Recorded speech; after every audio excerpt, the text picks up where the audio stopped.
गुरु ब्रह्म महिमा अलेख शरण। नमस्कार दर्शक वृंद, आपण मानंकु आजिर राशिफल कार्यक्रम मु एस कुमार स्वागत जनाऊँगी। प्रतिदिन निजर राशिफल जानिबा पाई गुरुकृपा यूट्यूब चैनल को सब्सक्राइब करंतु और पाखरे थिबा बेल आइकन को प्रेस करी ऑल नोटिफिकेशन ऑन करी दियंतु, जहा फଳରେ आमे जेतेबेले वीडियो अपलोड करिवो प्रथमे आपण वीडियो देखि पारिबे।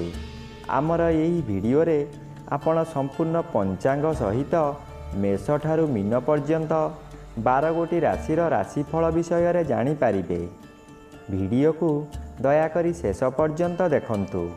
वीडियोटी भल लागिथिले वीडियो को लाइक करंतु एवं आपणक प्रियजन पाखु शेयर करी जणांतु। एबे आसंतु जानिबा आज दिनर संपूर्ण पंचांग विषय। आज 2024 मसीहा अगस्ट मास 31 तारिख शनिवार, दिल्ली स्वराब्द सन 1431 साल, स्वाधीन भारताब्द 78 वर्ष, महिमाद 197 वर्ष। उत्कल गजपति श्री श्री गजपति दिव्यसिंह देव महाराजांकर 67 अंक। सौरस्व भाद्रव मास 15 दिन, चांद्रमते भाद्रव कृष्ण पक्ष त्रयोदशी तिथि, शेष रात्रि 4 घंटा 12 मिनिट पर्यंत। आजिर सूर्योदय विरजा क्षेत्र को 5 घंटा 33 मिनिट, सिंह लग्न 2 दंड 55 लिता गते उदय। आजिर सूर्यास्त विरजा क्षेत्र को 5 घंटा 58 मिनिट, कुंभ लग्न 1 दंड 51 लिता गते अस्त। आज कर्कट चंद्र 60 दंड, पुष्या नक्षत्र रात्रि 9 घंटा 15 मिनिट पर्यंत। आज जन्मित शिशुर कर्कट राशि विप्रवर्ण देवगण, रात्रि 9 घंटा 15 मिनिट गते दानवगण। आज मृत व्यक्तिर एकपाद पुष्कर दोष, निषिद्ध खाद्य। आज बाईगण भोजन निषेध अटे। आजिर अमृत जोग दिवा 9 घंटा 32 मिनिट गते 12 घंटा 54 मिनिट मध्ये एवं रात्रि 12 घंटा 21 मिनिट गते 12 घंटा 57 मिनिट मध्ये। आजिर महेंद्र जोग नाही। आजिर काल बेला प्रातरु दिवा 7 घंटा 7 मिनिट मध्ये एवं अपराह्न 4 घंटा 32 मिनिट गते 5 घंटा 58 मिनिट मध्ये। आजिर बार बेला दिवा 1 घंटा 24 मिनिट गते 2 घंटा 30 मिनिट मध्ये।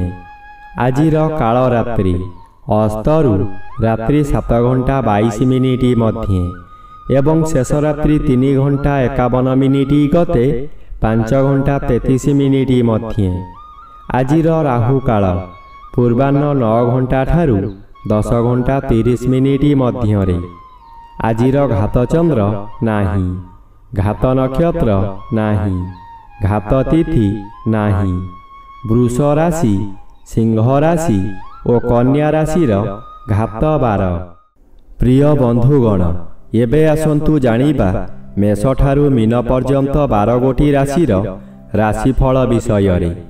राशिचक्रर प्रथम राशि मेष राशि।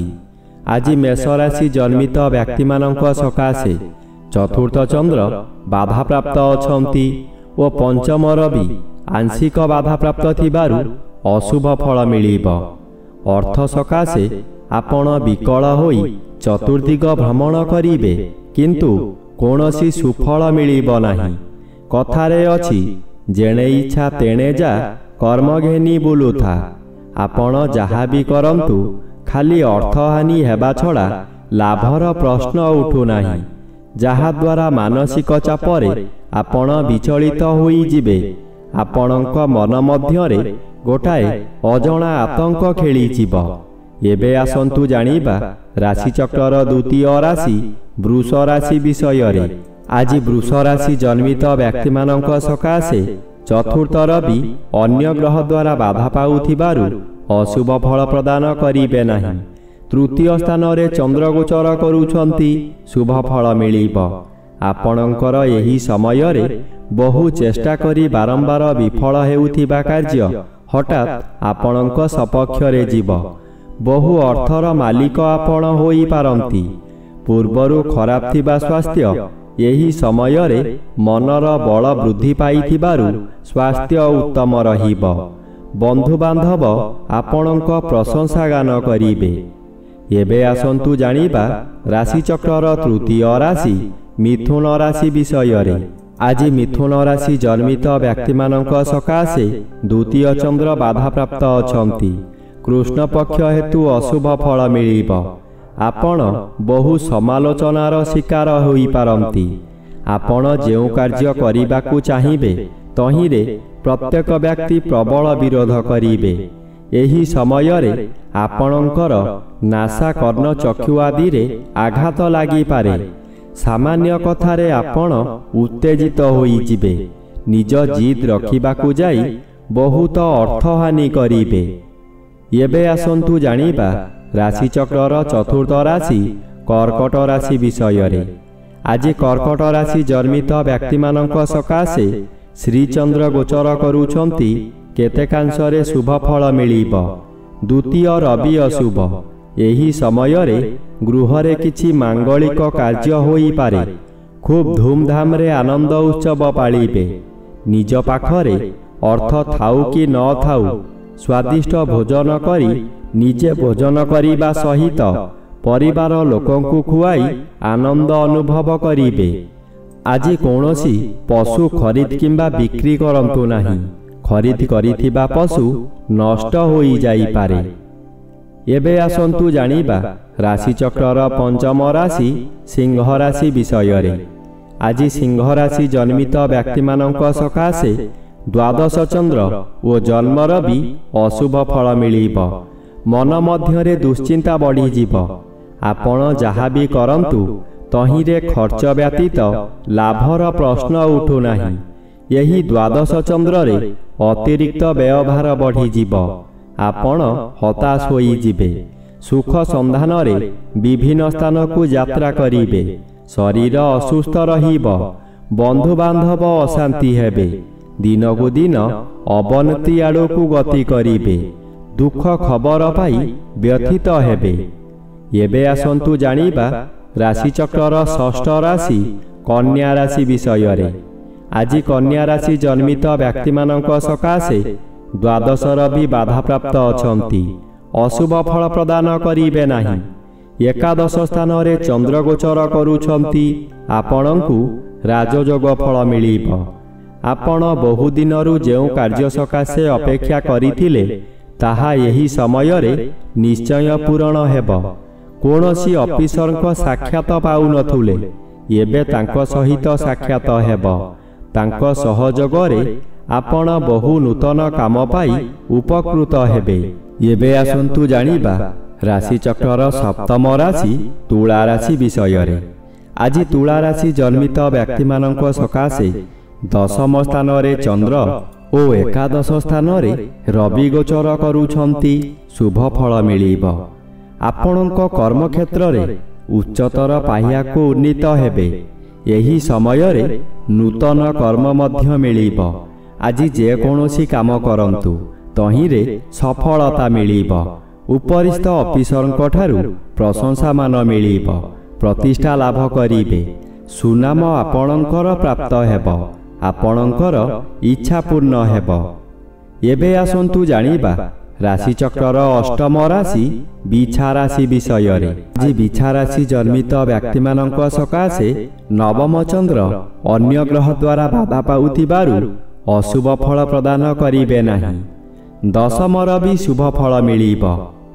ଆପଣ ଯେଉଁ କାର୍ଯ୍ୟ କରିବାକୁ ଚାହିଁବେ ତହିଁରେ ସଫଳତା ମିଳିବ।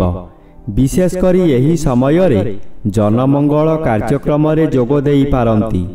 ଜନହିତକର କାର୍ଯ୍ୟ କରି ଉଚ୍ଚ ପ୍ରଶଂସା ପାଇବେ। ଚତୁର୍ଦିଗରୁ ସମ୍ମାନ ମିଳିବ। ଖୁସିରେ ଦିନ କାଟିବେ। ଏହି ସମୟରେ ଭାଗ୍ୟରେ ପରିବର୍ତ୍ତନ ହୋଇଯିବ। ଏବେ ଆସନ୍ତୁ ଜାଣିବା ରାଶିଚକ୍ରର ନବମ ରାଶି ଧନୁ ରାଶି ବିଷୟରେ। ଆଜି ଧନୁ ରାଶି ଜନ୍ମିତ ବ୍ୟକ୍ତିମାନଙ୍କ ସକାଶେ ନବମ ରବି ଅଶୁଭ ଅଷ୍ଟମ ଚନ୍ଦ୍ର ଅନ୍ୟ ଗ୍ରହ ଦ୍ୱାରା ବାଧାପ୍ରାପ୍ତ ଅଛନ୍ତି। ଅଶୁଭ ହେବା କଥା ହେବ, କିନ୍ତୁ ଏତେ ଅଧିକ ହେବ ନାହିଁ। ପୂର୍ବରୁ ଥିବା ଶତ୍ରୁମାନେ ଅଧିକ ବଳବାନ ହୋଇଯିବେ, ଆପଣଙ୍କୁ ବହୁ ହଇରାଣ କରିବେ। ଆପଣଙ୍କର ହେବା କାମ ହୋଇ ନ ପାରିବା କାରଣରୁ ମନରେ ବିତୃଷ୍ଣା ଭାବ ଆସିବ ଓ ମନରେ କ୍ରୋଧ ଜାଗ୍ରତ ହେବ, ଯାହାଦ୍ୱାରା ଆପଣ ଧର୍ମ ଅଧର୍ମ କିଛି ଜାଣିପାରିବେ ନାହିଁ। ଏବେ ଆସନ୍ତୁ ଜାଣିବା ରାଶିଚକ୍ରର ଦଶମ ରାଶି ମକର ରାଶି ବିଷୟରେ। ଆଜି ମକର ରାଶି ଜନ୍ମିତ ବ୍ୟକ୍ତିମାନଙ୍କ ସକାଶେ ସପ୍ତମ ଚନ୍ଦ୍ର ବାଧାପ୍ରାପ୍ତ ଅଛନ୍ତି। ଶୁଭ ଫଳ ମିଳିବ ନାହିଁ। ଅଷ୍ଟମ ରବି ଅତି ଅଶୁଭ କରାଇବ। ଆପଣ ଯେତେ ଚେଷ୍ଟା କଲେ ମଧ୍ୟ ଆପଣଙ୍କୁ କେହି ଭଲ ପାଇବେ ନାହିଁ। ଆପଣଙ୍କ କଥାକୁ ଭୁଲ ବୁଝିବେ। ଆପଣଙ୍କ ମୁଣ୍ଡ ବିଚଳିତ ହୋଇ ପ୍ରାଗଳପାୟ ହୋଇଯିବ। ଦୁଃଖ ପରେ ଦୁଃଖ ଆସିବ, ଯାହାଦ୍ୱାରା ନିଜେ କ'ଣ କରିବେ ସ୍ଥିର କରିପାରିବେ ନାହିଁ। ଅନ୍ୟ ମନସ୍କ ହୋଇ ରାସ୍ତା ଦୁର୍ଘଟଣା ହୋଇପାରେ। ଏବେ ଆସନ୍ତୁ ଜାଣିବା ରାଶିଚକ୍ରର ଏକାଦଶ ରାଶି କୁମ୍ଭ ରାଶି ବିଷୟରେ। ଆଜି କୁମ୍ଭ ରାଶି ଜନ୍ମିତ ବ୍ୟକ୍ତିମାନଙ୍କ ସକାଶେ ସପ୍ତମ ରବି ଅଶୁଭ। ହସ ଖୁସି ଚାଲୁଥିବା ସମୟରେ ହଠାତ୍ ବିପଦ ମାଡ଼ି ଆସିବ। ନିଜେ କିଛି ଭାବିବା ପୂର୍ବରୁ ରୋଗ ମାଡ଼ି ବସିବ। ମୁଣ୍ଡ ବିଚଳିତ ହୋଇଯିବ। ଷଷ୍ଠ ସ୍ଥାନରେ ଚନ୍ଦ୍ର ଗୋଚର କରୁଛନ୍ତି। ଷଷ୍ଠ ଚନ୍ଦ୍ର ବଳବାନ ଚନ୍ଦ୍ର। ଆପଣଙ୍କ ପରିବାର ମଧ୍ୟରେ ଖାଲି ଆନନ୍ଦ ହିଁ ଆନନ୍ଦ ମିଳିବ। ଯେଉଁ କାମରେ ହାତ ଦେବେ ତହିଁରେ ସଫଳତା ନିଶ୍ଚୟ ପାଇବେ। ବ୍ୟବସାୟ କରୁଥିବା ବ୍ୟକ୍ତିମାନେ ବ୍ୟବସାୟରେ ଆଶାଠାରୁ ଅଧିକ ଲାଭବାନ ହେବେ। ଏବେ ଆସନ୍ତୁ ଜାଣିବା ରାଶିଚକ୍ରର ଦ୍ୱାଦଶ ବା ଶେଷ ରାଶି ମୀନ ରାଶି ବିଷୟରେ। ଆଜି ମୀନ ରାଶି ଜନ୍ମିତ ବ୍ୟକ୍ତିମାନଙ୍କ ସକାଶେ ପଞ୍ଚମ ଚନ୍ଦ୍ର ବାଧାପ୍ରାପ୍ତ ଅଛନ୍ତି। ଅଶୁଭ ଫଳ ମିଳିବ ନାହିଁ। ଷଷ୍ଠ ରବି ଶୁଭ ଫଳ ପ୍ରଦାନ କରିବେ। ଆପଣଙ୍କ ଜ୍ଞାନ ବହୁ ଗୁଣରେ ବଢ଼ିଯିବ। ମସ୍ତିଷ୍କ ଥଣ୍ଡା ରହିବା କାରଣରୁ ପ୍ରତ୍ୟେକ କାର୍ଯ୍ୟ କରିବା ପୂର୍ବରୁ ଭଲ ଭାବରେ ଚିନ୍ତା କରିବେ। ବିଦ୍ୟାର୍ଥୀମାନେ ଯାହା ପାଠ ପଢ଼ିବେ ତାହା ସବୁଦିନ ସକାଶେ ମନ ମଧ୍ୟରେ ଛାପି ହୋଇ ରହିଯିବ। ଏହି ସମୟରେ ଆପଣଙ୍କର ନୂତନ ବନ୍ଧୁ ପ୍ରାପ୍ତି ହେବ। ଶତ୍ରୁମାନେ ଆପଣଙ୍କର ମିତ୍ର ପାଲଟି ଯିବେ।